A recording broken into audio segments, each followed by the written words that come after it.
Hello বন্ধুরা, প্রতিজ্ঞা সিরিয়ালের আজকের পর্বে তোমরা দেখতে পাবে অভি আর ছুটি অফিসের জন্য যখনই বেরোয় তখনই দুটো গুন্ডা আর ঝুমকি তাদেরকে ফলো করতে থাকে। আর এটি অভি দেখে ফেলে।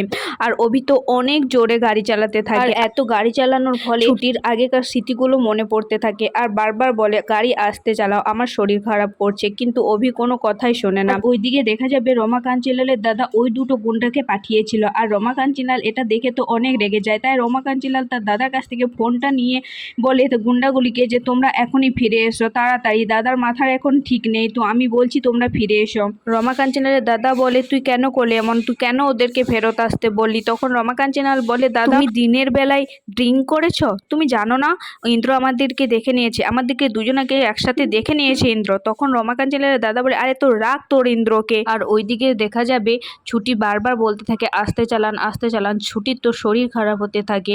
আর অভি বলে কেন তুমি যখন জোরে চালাও তখন তো কিছু হয় না, কিন্তু অনবরত ছুটি বলতে থাকে যে আস্তে চালাও। আর ছুটি কান্নাও করতে থাকে। এটা দেখে অভি গাড়িটা থামায় এবং তাকে জল খাওয়ায় এবং তার মাথায়তে হাতও বুলিয়ে দেয় আর বলে জোরে জোরে শ্বাস নাও, আমি আছি। তখন ছুটি বলে সেটা তো 1 বছরের জন্য। তখন অভি বলে হ্যাঁ 1 বছর, কিন্তু এই 1 বছরই আমি তোমার সবসময় পাশে আছি। আর হ্যাঁ 1 বছর পর যখন আমি থাকবো না তখন আপনাকে এতটাই রেডি করে যাব যে এই দুনিয়ায় যত ঝড় যুদ্ধ তুমি একাই সামলাতে পারবে। তখন ছুটি মনে মনে বলে আপনি যখন থাকবেন না তখনকার কথাও ভাবেন? আমি তো কেন জানি না উকিল স্যার, আমি তো ভাবতেই পারি না। তারপর ছুটি বাইরে দেখে এবং বলে বাইরে তো কেউ নেই, আপনি তো বললেন কেউ একজন আমাদেরকে ফলো করছে, তাহলে কি আপনি আবারও আমাকে আশ্রয় বাড়ি যেতে মানা করছেন, নাকি আপনি আবার কিছু নোকাচ্ছেন? আর এটা শুনে অভি একটু ঘাবড়ে যায় এবং মনে মনে বলে এই রে, এটা আরো উল্টো বিপদ। ছুটি যেন আজকে রাতেই ঘরে ফিরে আসে, এই জন্যই তো আমি যাচ্ছি, কিন্তু এটা আমি বলি কি করে? আর তারপর তাদের মধ্যে ঝগড়া হতে শুরু হয়ে যায়। আর সেই ঝগড়ার মধ্যে ছুটি অভিকে একটা চড় মেরে ফেলে। তখন অভি বলে তুমি তুমি আমাকে চড় মারলে, আপনি কিন্তু ভুলে যাবেন না আমি কিন্তু এখনো আপনার কন্ট্রাক্ট বর। তখন ছুটি বলে আপনি বর না, আপনি হাতি।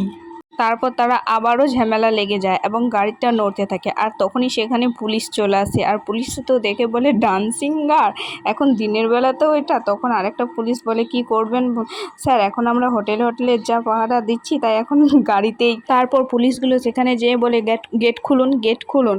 আর অভি আর ছুটিটা দেখে অবাক হয়ে যায়, বলে পুলিশ, কিন্তু আমরা তো কোনো সিগন্যাল পারই করিনি। একটা পুলিশ বললেন যে একটু হলে তো ব্রেক পার করে যাচ্ছিলেন, নামুন বলছি নামুন। তারপর ছুটি বলতে থাকে দেখুন আমরা কিন্তু হাজব্যান্ড ওয়াইফ। তখন পুলিশটা অভিকে জিজ্ঞেস করে নিজের বউ? তখন অভি বলে এ তো অদ্ভুত কথাবার্তা, নিজের বউ হবে না তো কি অন্যের বউ হবে? তারপর পুলিশগুলো জোর করে তাদেরকে থানাতে নিয়ে যায়।